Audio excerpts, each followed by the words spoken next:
Good morning. I am just on my way to see a client in their home this morning. So, as I do with my multitasking, I am busy doing some social media. And I posted something on my stories today about Simon Cowell and how he used Pete Waterman as his mentor.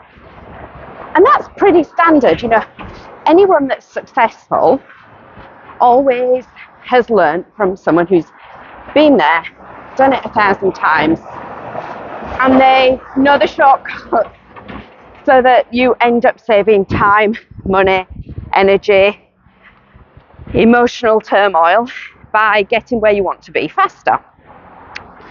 But in the fertility industry, assuming that you're not going down the ART route, where you just basically hand it off to the doctors to give you medications, if you want to do it naturally, there is an assumption across many of the people that I speak with on a daily basis that you should be able to do this on your own. But if you're going in for IVF, you wouldn't expect the doctors to just give you a generalized prescription, would you? Or even for anything medical.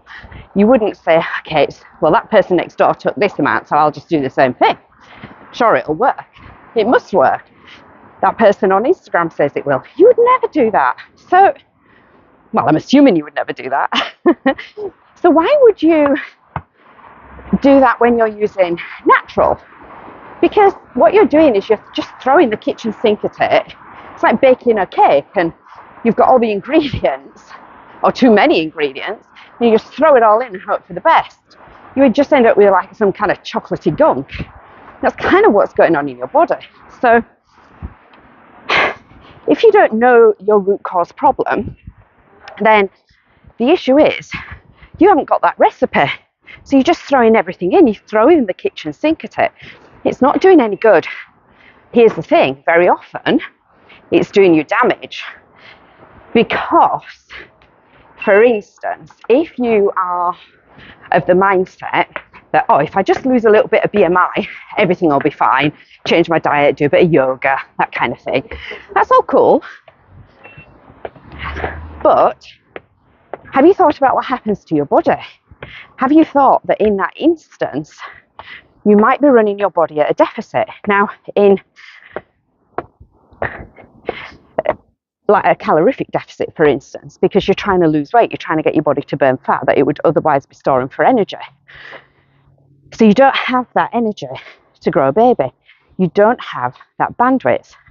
And that's where I'm coming from in the fertility bandwidth. You need to have enough energy to grow a baby. Otherwise it won't happen.